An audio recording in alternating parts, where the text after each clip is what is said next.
Яна Прока. Подскажите, что делать, если не знаю, чего не хватает в работе. Отложила ее на некоторое время, но, возвращаясь к ней, все равно не пойму, чего не хватает. Оставить как есть или все-таки попытаться завершить начатое? Я писала «Букет цветов». Я посмотрел ваши работы в Инстаграм, мне очень понравились. Вы, наверное, видели сердечки, я оставил к некоторым. Сам бьюсь над этой задачей. И бывает так, что оставишь работу, вот как вы, оставили на некоторое время. И так же, как вы, подхожу, чего-то не хватает. Значит, не хватает времени. Пусть еще постоит. Коньяк должен настояться. Может быть, я не знаю, год пройдет, а может быть и несколько. Дело в том, что с нами происходят перемены. Вот мы как художник, как композитор, мы все время развиваемся, и через какое-то время по-другому пишем. Наверняка все знаете, что к каким-то прошлым своим работам мы смотрим на них с таким удивлением, и еще кому-то это нравилось, что вообще не можем смотреть. Правда ведь? Значит, из этого я делаю вывод, что с нашим ростом изменяется видение, оно, подозреваю, улучшается, раз мы на это направлены. Правильно? Оно же не может ухудшиться. Мы же все время совершенствуемся. И через какое-то время вы сами увидите и подойдете в 2 счета, докончите работу, а может быть и несколько, а может быть и все. Так что я за то, чтобы не торопиться. Ну а стандартные вещи, если все сделано, все написано, да, все хорошо, все по цвету, по тону разобрано, но чего-то не хватает, значит композиция. Композиция не работает. Что-то с чем-то не согласуется, нет оригинальности, может быть, нет волшебства такого, да, вот нет произведения искусства в высшем понимании. На это уходят годы, чтобы привести все к состоянию шедевра. Нужно просто очень много работать, и какое-то количество работ вы станете замечать, выделяются. И понять, почему это происходит. Ну, удачная композиция. Я думаю, что так. Я писала «Букет цветов», вы пишете. Кстати, о цветах я рекомендую обратить внимание на этот урок. Мы с вами хорошо знаем и понимаем, что один натюрморт – шедевр, другой нет. И как он написан – это все-таки второе. Первое – как он поставлен. 52-й урок в моей онлайн-школе живописи именно о том, как поставить натюрморт, на что обращать внимание, какие подобрать предметы, какие выбрать между ними расстояния, как это написать, на что обращать внимание, когда ты пишешь, где горизонт. Это теоретическая база на основе большого количества примеров с детальным разбором, чтобы понять, как поставить, как написать, нужна ли ткань, не нужна ли ткань, какой задний план или вообще без заднего плана. Вопросов очень много. Урок объемный на 50 минут, и это базисный, фундаментальный урок для тех, кто стремится к совершенству в живописи. 52-й урок. Композиция в натюрморте.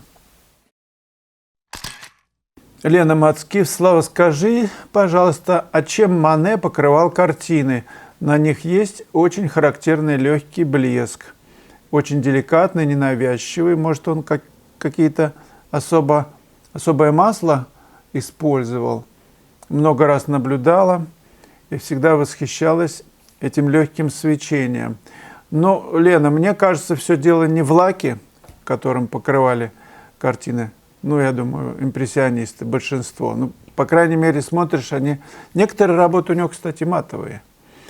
Дело не в лаке, а в комбинациях, сочетаниях цветов, отношений больших масс, прежде всего, ну и потом в деталировке. Часто у Мане, на мой взгляд, излишняя деталировка и в заднем плане, и в переднем. Но вот нет такого разделения, что мне очень близко. Но, тем не менее, да, легкое свечение есть в некоторых работах. Это все, это взаимосвязь цветов, дополнительных и контрастных друг к другу.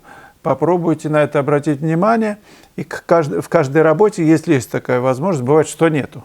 Все, например, одним светом, да, освещено, или в помещении. Но если есть возможность, обращайте внимание и делайте разницу между теплом и холодом. И тогда они друг другу будут дополнять, холод и тепло в картине. И можно добиться этого свечения. Ультрамарин 75. Расскажите, пожалуйста, про унитазы-часы. Заметил, что общественное мнение склоняет людей к перфекционизму и страху ошибаться. Ведь иногда, только попробовав десятки и более вариантов, можно найти верное решение задачи. А множество этюдов и литры краски, издержки пути. Спасибо. Живопись как таковую, на мой взгляд, толкает сама живопись, стремление, любовь к живописи, стремление делать эксперименты. И на это нужны унитазы-часы. А чтобы отдавать время большое экспериментам, это зависит от того, насколько ты страстен, насколько ты любишь живопись. Один художник, я знаю, семья художников, один, например, пишет летом, например, а другой нет. Не так любит живопись. Причем пишет блестяще, сам об этом говорит. Может быть, разный период у человека. Может быть, один любит писать мотивы, пейзажи, а другой просто размышляет, сидит, колет дрова, а сам думает о многофигурных композициях и делает их мало, одну в год. Такое тоже может быть.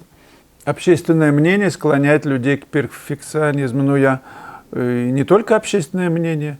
Сам художник по умолчанию перфекционист. Даже если его работы выглядят мазнёй для некоторых, может быть, даже для большинства, но внутри он-то знает, что он не случайно делает эту мазню. Это его выход за пределы ученического, академизма. Это поиск новых решений. И какой уж тут страх ошибиться.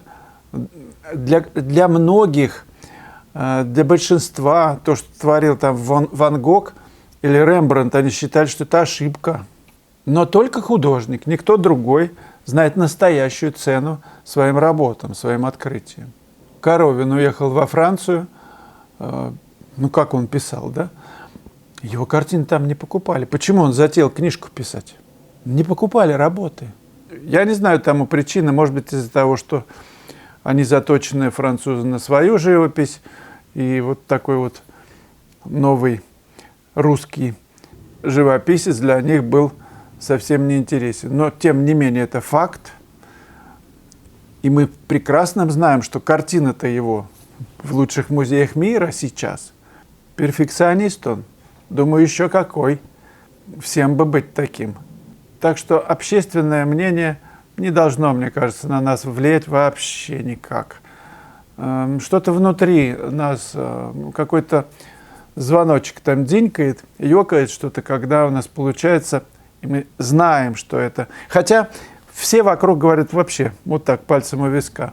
Но мы-то знаем, что нечто тонкое, зерно в каких-то новых откровениях, новых находках есть, и просто не все еще могут это разглядеть. Даже бывают такие варианты, вот вы пишете о том, что много вариантов, можно делать десятки, чтобы найти верное решение, страх ошибиться. В этих многочисленных вариантах могут проскочить такие удивительные вещи, что они сильнее, мощнее, ценнее, чем там большое полотно, которое написано потом. В силу композиции, сочетания цветов определенных. Так что я настраиваю вас и себя на бесконечную работу над различными решениями одной идеи, одного мотива. Это обязательно увенчается успехом. Не забудьте поддержать мой канал лайком, подписывайтесь, задавайте вопросы, комментируйте. Лариса Бриль. Слава, как ты думаешь, сейчас мелкий мазок, как у Мане, больше не актуален? Принято писать более широко, размашисто, обобщенно. Иногда так хочется намельчить везде в этюде. Так мельчите, Лариса, дорогая. Пуантилисты-то мельчили, но тем не менее, при их вот этой вот точечности, целое это работало. Главное, чтобы вы отходили от работы и сосредотачивали внимание на целом, на том, чтобы по пятнам все звучало, не было такой разрозненности, мелкотни, когда они не связаны, эти точки. Посмотрите работы пуантилистов вот этих. Кто там, например, Сислей, Писаро и другие, вы наверняка лучше знаете, просто я не очень. И с пристрастием пересмотрите свои работы на предмет целостности. Что это такое, я думаю, всем понятно, да? Скажите, друзья, что вы думаете о целостности, как ее достичь.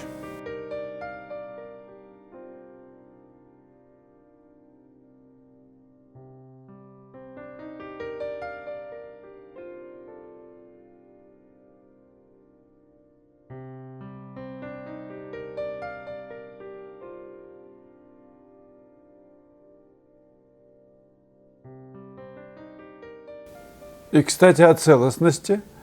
Расфокусированное видение. Это видео 745. Я предлагаю посмотреть после этого еще одно кино. Не забудьте про отметку. Там тоже